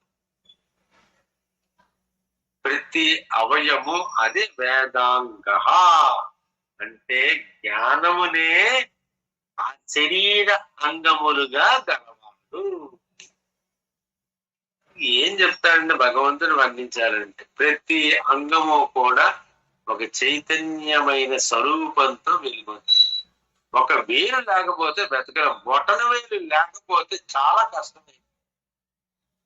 ఒక్క 30 seconds లో చేయవలసిన పని బొటన వేలు లేకపోతే నిమిషం పడుతుంది. చేస్తాడు కానీ టైం. అందుకోసమే శరీరములే చైతన్య రూపంగా కలవు. ప్రతి అంగము కూడా వేదాంగ. వేదవిత్ రెండోసారి వచ్చింది. వేదవిత్ అంటే వేదములను సంపూర్ణముగా నెరింగిన వాడు. రెండో వేదవిత్ అంటే వేదసారమైన ధర్మము నెరిగి. వేదములే జ్ఞానంగా గలవాడు, వేద సారాన్ని ధర్మంగా ఎరిగినవాడు. అక్కడ వేదవిత్, ఇక్కడ వేదవిత్, రెండు ఒకటే పదాలైనా సరే అర్థం. కవి కవి కవి అంటే ఎవరు అనుకున్నారు? ఏదో కవిత్వం రాసేవాడు కవి అంటారు. మన దృష్టిలో కవి అంటే సూక్ష్మ దృష్టి కలిగిన వాడు, అన్నింటినీ చూచువాడు. అందుకే కవి అన్నారు. ఒక కవి ఒక కవిత్వాన్ని రాయాలంటే సూక్ష్మ దృష్టి ఉండాలి. అంటే అన్నింటినీ కూడా చూసి ఆ అనుభూతిని పొంది కాగితం మీద పెట్టాలి. అందుకోసమే కవి అన్నారు. భగవంతుడు అందరికన్నా మొదటి కవి. కవి అని మనం అనేస్తాం, మంచి కవి అండి, మంచి కవి. కవి అంటే ఏంటంటే ప్రతిదీ కనబడుతుంది, ప్రతిదీ వినబడుతుంది. కానీ సినిమాల్లో కనబడదు వినబడదు అన్నవాడిని కవి అంటున్నాం కాదు. ప్రతిదీ కనబడుతుంది, ప్రతిదీ వినబడుతుంది, అటువంటి వాడే కవి అవుతుంది. అంటే గురువు గారు రవికాంచన్ అనేది కవికాంచన్ ఉంది కదా గురుగారు అన్నమాట. సూర్యుడు కూడా గ్రహించేది కవి గ్రహిస్తాడు. కరెక్ట్ చెప్పారు రామరాజు గారు. రవి కాంచనిది కవి కాంచుతాడు. థ్యాంక్ యూ రామరాజు గారు, బ్యూటిఫుల్ గా చెప్పారు. అలాంటి పదాలు నాకు రావాలి. అటువంటి జ్ఞానంతో మన ఆలోచన సాగాలి. ఏదో మనకు తెలిసిన జ్ఞానంతో ముందుకు వెళ్ళిపోకూడదు. స్పాంటేనియస్ గా రావాలి. స్పాంటేనియస్ గా రావాలంటే ఎంతో తపన ఉండాలి. తపన ఉండాలంటే సాధన ఉండాలి. అప్పుడే ఈ పదాలు వస్తాయి. ఊరికినే వచ్చి పదాలు. సూర్యుడు కూడా గాంచలేని కొన్ని విషయాన్ని కవి కవచుతాడు. అందుకోసం కవి పోతన గారు కావచ్చు, శ్రీనాథుడు కావచ్చు, తిక్కన, నన్నయ్య, ఎర్రా ప్రగడ, ఎవరు మీరు తీసుకున్నా సరే, ఇప్పుడున్న కొత్త కవులు తీసుకున్నా సరే, ఎంతో ఆలోచిస్తేనే కాగితం మీద పడుతుందండి. అందుకే అంత డబ్బులు ఇస్తున్నారు. పాట రాయడానికి లక్షలు ఎందుకు ఇస్తున్నారు? వారికి హాయిగా ఒక గదిలో కూర్చొని ఇంక ఎటువంటి డిస్టర్బెన్స్ లేకుండా అలా బుర్ర పాడి చేసుకుని రాస్తున్నాడు కాబట్టి కవి. కవి సూక్ష్మ దృష్టి కలవాడు, అన్నింటినీ చూచువాడు. కళ్ళు మూసుకున్నా కళ్ళు తెరిచినా సరే అన్నిటినీ చూస్తాడు. మనస్సు ద్వారా చూస్తాడు, బుద్ధితో చూస్తాడు. అటువంటి వాడు కవి, అటువంటి వాడు భగవంతుడు. ఇది అర్థాన్ని తెలుసుకున్న టైం అలా గడిచిపోతూనే ఉంది. శివరాత్రి అమ్మ ఈ శ్లోకాన్ని అర్థం తెలిసింది కాబట్టి సత్యకళ్యాణి గారు మరొక్కసారి చదువు. सर्वगः सर्वविद्वानो विश्वक्सेनो जनार्दनः वेदो वेदविदव्यङ्गो वेदाङ्गो वेदवित्कविः. ఈ రెండో దాంట్లోనే కన్ఫ్యూజ్ అవ్వద్దు. రెండో దాంట్లో వేదో వేదవిత్ అవ్యంగో అవ్యంగ వేదాంగ వేదవిత్ కవి, అక్కడ కన్ఫ్యూజ్ అవ్వదు. మొదటి లైన్ బాగానే ఉంటుంది. సర్వగ సర్వవిద్వాను సర్వవిద్వాను విశ్వక్షేణో జనార్దన వేదో వేదవిత్ అవ్యంగో వేదాంగో వేదవిత్ కవి. మరొకసారి చదవండి. सर्वगः सर्वविद्वानो विश्वक्सेनो जनार्दनः वेदो वेदविद वेदो वेद అర్థం చేసిన తర్వాత ఇంకా మళ్ళీ కష్టం. అవును. వేదో వేదవిదవ్యంగో వేదాంగో వేదవిత్కవిః. అంతే. ఫస్ట్ మీరు చదివింది 100% కరెక్టే. ఇప్పుడు అర్థం తెలిసిన తర్వాత కొద్దిగా కన్ఫ్యూజ్ అవుతున్నారు. కానీ అది నేను ముందు చదివిన దానికి ఇప్పుడు తేడా ఏం లేదు. కానీ ఇప్పుడు అర్థం తెలుసుకొని చదువుతున్నారు. లైన్ అయితే అది శివోహం. సో విశ్లేషణతో పూర్తి చేద్దాం ఇంకొక 7-8 నిమిషాలు. విశ్లేషణ ఏంటంటే సత్యమైనది, శాశ్వతమైనది, సనాతనమైనది పరమాత్మ స్వరూపం. మనం ఎన్నోసార్లు చర్చించుకున్నాం. అది మాత్రం మర్చిపోవద్దు. మేము బుర్ర నుంచి తీయద్దు, ప్రింట్ అయిపోవాలి. సత్యమైనది, శాశ్వతమైనది, సనాతనమైనది ఏదైతే ఉందో అది పరమాత్మ స్వరూపం. సనాతనం అంటే పాతది, ఎప్పుడు చూసినా కొత్తగా కనబడుతుంది, ఎప్పుడు పవిత్రంగా ఉండేది సనాతనం. సో సత్యమైనది, శాశ్వతమైనది, సనాతనమైనది పరమాత్మ స్వరూపం. వేదాలు పరమాత్మని సత్యం, జ్ఞానం, అనంతం బ్రహ్మ అని కీర్తించే. వేదాలన్నీ కూడా భగవంతుని కీర్తించి ఎలా కీర్తించంటే సత్యం, జ్ఞానం, అనంతం బ్రహ్మ. అదే నా సత్య సోదకిని ఆత్మకథ ముందు భాగంలో సుజాత పాలకి గారు అండ్ ఈ అపరాజిత భర్తం కూడా ఈ మధ్యన పెట్టారు. అండ్ మాధవి రత్త గారు మొత్తం 30 భాగాలు ఫేస్బుక్ లో పెట్టినవన్నీ కూడా నిన్న అపరాజిత భర్తం కూడా మొదటి భాగం పెట్టారు. ఇంత ముగ్గురు ఎందుకమ్మా నా పెట్టడము అని అపరాజిత భర్తం గారికి ఈ విష్ణు సహస్రనామ స్తోత్ర విశ్లేషణ అప్పగించారు ఈ రోజే. అంటే ధన్యవాదాలు గురువు గారు, నాకు అదృష్టం కలిగిందండి. అందరూ కూడా ఒకే పుస్తకాన్ని ఎందుకు? అందుకోసం అపరాజిత భర్తం గారిని ఏమన్నానంటే, అమ్మ చాలా బ్యూటిఫుల్ గా ఆవిడ సత్య సోదర ఫస్ట్ భాగం చాలా బాగా చేసింది. అందుకోసం అలా కాదమ్మా, అందరూ చేస్తున్నారు కదా.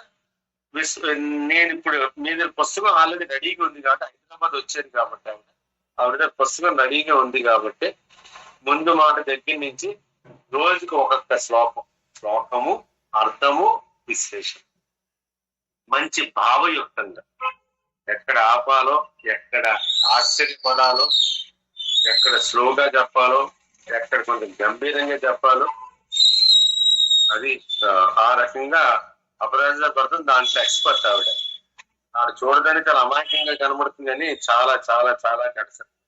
ఏమంటారు? అంతేనా? ధన్యవాదాలు గురువు గారు. మిమ్మల్ని పొగుడుతున్నానమ్మా, తిట్టట్లేదే, పొగుడుతుంది. ఆవిడ పాపం అలా కనబడతారు కానీ హైలీ బ్రెయిన్ అలా పనిచేస్తున్నాం. సో ఆవిడ్ని అమ్మ మంచిలో మీరు మొదలు పెట్టండి. తప్పకుండా గురువు గారు. మొదలు పెట్టి నాకు పెట్టండి. గ్రూప్ లో ఈ రోజే ఒక శ్లోకము మేము రికార్డ్ చేసి మీకు పంపిస్తాను గురువు గారు నైట్ లోపల. సంతోషం. శివుడు పుట్టిన టైంలో మీరు శ్లోకాన్ని చదివి ఫస్ట్ శ్లోకం ముందు మాట పెట్టి ముందు మాటని చెప్పండి. తప్పకుండా గురువు గారు. ప్రతిదాని ముందు మాట ఉంటుందమ్మా. ముందు మాట అంటే నేను ఏం చెప్పదలుచుకున్నానో ఆ విషయం అంతా కూడా ముందు మాటలో వచ్చేయాలి. ఒక కవి గురువు ఏం చెప్పదలుచుకున్నాడో దాన్ని ముందు మాటలో వచ్చేయాలి. అంటే ముందు మాట అంటారు. దాన్ని రకరకాల పేరు పెట్టుకోవచ్చు. శ్రీముఖం అని కూడా అంటారు. అంటే ముందు ఏం చెప్పదలుచుకున్నాడు కవి అన్నదాన్ని ముందు మాట. సో అది ముందు మాటను రికార్డ్ చేయండి. తప్పకుండా గురువు గారు. సో ఇప్పుడు లోపలికి వెళ్ళిపోతే లక్ష్మి గారు చెప్తున్నారు ఏమైనా?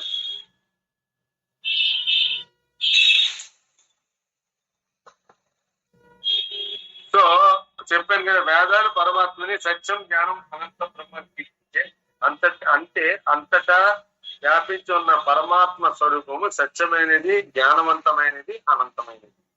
అది మీకు తెలిసిన విషయమే. దాన్ని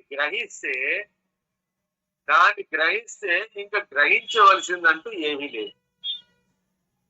దేన్ని గ్రహిస్తే ఇంకా గ్రహించవలసింది ఏది ఉండదో అదే పరమాత్మ. సో అన్ని విశ్వాసాలకు చెందిన ఆధ్యాత్మిక గ్రంథాల్లో అన్ని మీరు ఎక్కడికి వెళ్ళండి, ఏ గ్రంథం తీయండి, ఏ మత గ్రంథాన్ని తీయండి. నేను ఖురాన్ని చదివాను, నేను బైబిల్ని చదివాను, నేను గ్రంథ సాహిబ్ని చదివాను, నేను వాళ్ళ యొక్క పీఠికాలు చదివాను, జైనుల యొక్క పీఠిక. అయితే అనేది అంటే ఈ పీఠిక అవన్నీ చదివిన తర్వాత ఎన్ని చదివినా సరే సత్యం అనేది ఒకటే. అదే సత్య శోధన ఆత్మ రాశాడు. సత్యం మాత్రం మారదు. పరమాత్మ ఎందుకు మాట్లాడండి అంటే ఈ వేద మతస్థులకి ఏమైనా 2 ముక్కలు ఉన్నాయా, 4 కళ్ళు ఉన్నాయా, 4 చేతులు ఉన్నాయా? మనిషి అనేవాడు ఇలాగా ఉంటాడు.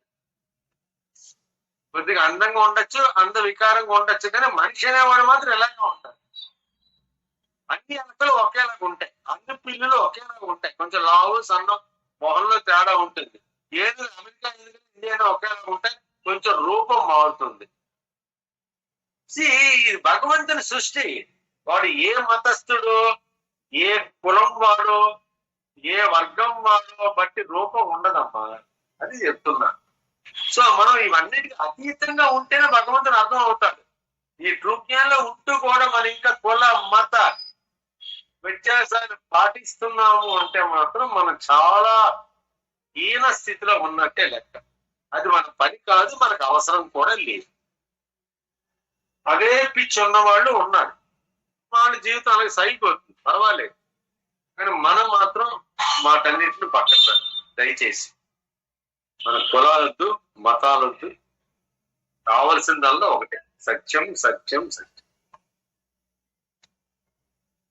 సో ఇది గ్రహిత అన్ని విశ్వాసాలకు చెందిన అన్ని ఆధ్యాత్మిక గ్రంథాల్లో అంతర్లీనంగా ఉన్న విషయం ఇదే. కొత్తగా ఏ గ్రంథం ఏం చెప్పదు, చెప్పడానికి లేదు కూడా. ఏం చెప్తాడు కొత్తగా, ఏం చెప్తాడు? సో సమస్త విశ్వాస లక్ష్యం ఆ పరాత్పరుని సన్నిధికి చేరుకోవడమే కదా. అదే రిలీజియన్ కదా. రిలీజియన్ అంటే రీయూనియన్. ఎక్కడి నుంచి వచ్చామో మళ్ళీ అక్కడికి వెళ్ళిపోవడమే రిలీజియన్. రిలీజియన్ అనేది గ్రీక్ వర్డ్. రిలీజియన్ అర్థం ఏంటంటే రిలీజియన్ అంటే రీయూనియన్. ఇంగ్లీష్ లో చెప్పాలి, ఎక్కడి నుంచి వచ్చామో అక్కడికి చేరుకోవడమే రిలీజియన్. ఇంగ్లీష్ లో రీయూనియన్, దాన్నే లిబరేషన్, దాన్నే ముక్తి, దాన్నే మోక్షం. 100 రకాలుగా చెప్పుకోవచ్చు. దాన్ని ఐక్యం, ఎన్ని రకాలుగా చెప్పుకోండి, మీనింగ్ మాత్రం ఒకటే. ఎక్కడి నుంచి వచ్చామో అక్కడికి వెళ్ళిపోతున్నాం. ఎలా వచ్చామో అలాగే వెళ్ళడం. ఎంత శుద్ధత్వంతో వచ్చామో, ఎంత శుద్ధత్వంతో వచ్చామో, ఏమీ తెలియని అమాయక స్థితిలో వచ్చామో పిల్లలాగా అదే వెళ్ళిపోయేటప్పుడు కూడా అదే శుద్ధత్వంతో వెళ్ళిపోతుంది. మనసులో ఎటువంటి కల్మషాలు, కామ, క్రోధ, లోభ, మోహ, మద, మాత్సర్యాలు లేకుండా పిల్లవాడికి ఎలాగైతే ఉండవో మనకు కూడా అటువంటి ఏమీ లేకుండా శుద్ధత్వంతోనే వెళ్ళిపోవాలి. అది ఆత్మానుభూతి. చాలా సింపుల్ ఇది. అనవసరంగా క్లిష్టం చేసుకోవద్దు, బుర్ర పాటు చేసుకోవద్దు. సో పరమాత్మ స్థిరంగా ఉంటూనే, టైం అవుతున్నది, పరమాత్మ స్థిరంగా ఉంటూనే విశ్వమంతా వ్యాపించి ఉంటాడు. సకల జడములతో పాటు సమస్త జీవుల శరీరము, మనస్సు, బుద్ధి, అహం అన్ని పరమాత్మలో భాగాలే.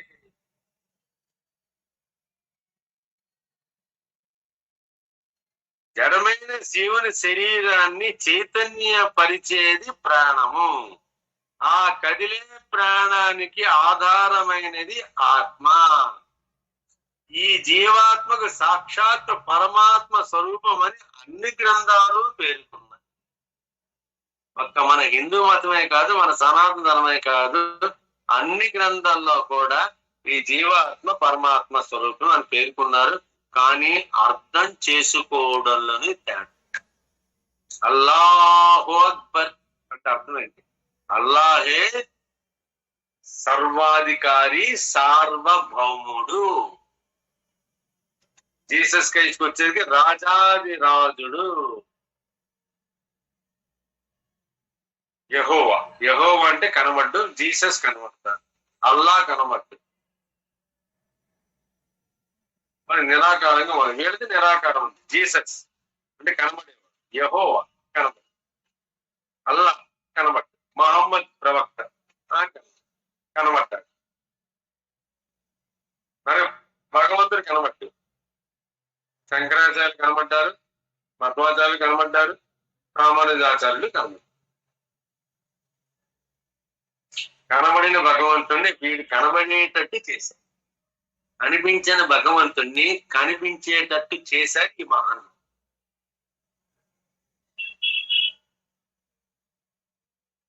సమస్త జీవులలో విరాజుల ఆత్మస్వరూపుడైన పరమాత్మ మహా జ్ఞానవంతుడు, సర్వం తెలిసినవాడు, అన్నింటికి సాక్షిగా ఉండేవాడు, దేహం అనే విశ్వాన్ని ప్రాణశక్తితో రక్షించేవాడు, ఆత్మజ్ఞానంతో జీవుల అజ్ఞానాన్ని తొలగించు. ఉపాధిలో ఆత్మ ఉన్నంతసేపు జీవుడు శివమే. శివం శివం శివం, అదే ఏదో శివరాత్రి. ఆ పిమ్మట శవము.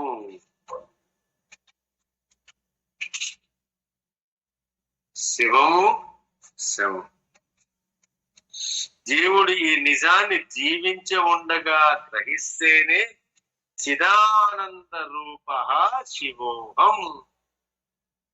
జీవుడు జీవించి ఉండగా ఈ సత్యాన్ని గ్రహించడమే చిదానంద రూప శివోహం. శివోహం అన్న పావన పరమ సత్యాన్ని మనసా అనుభూతి పొందగలడని ఆదిశంకరుల వారు నొక్కి బల్ల గుద్ది మరి చెప్పారు.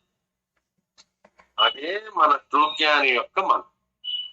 మన మంత్రం తెలుసు కదా మీకు, చిదానంద రూప శివోహం శివోహం.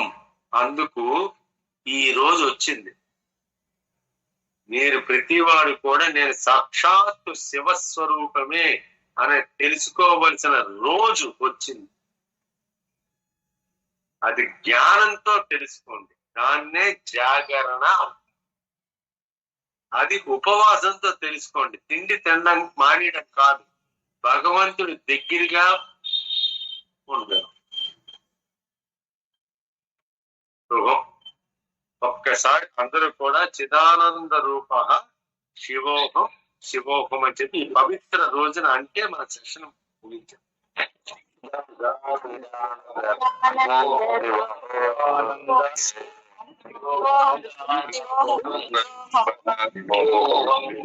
చిదానంద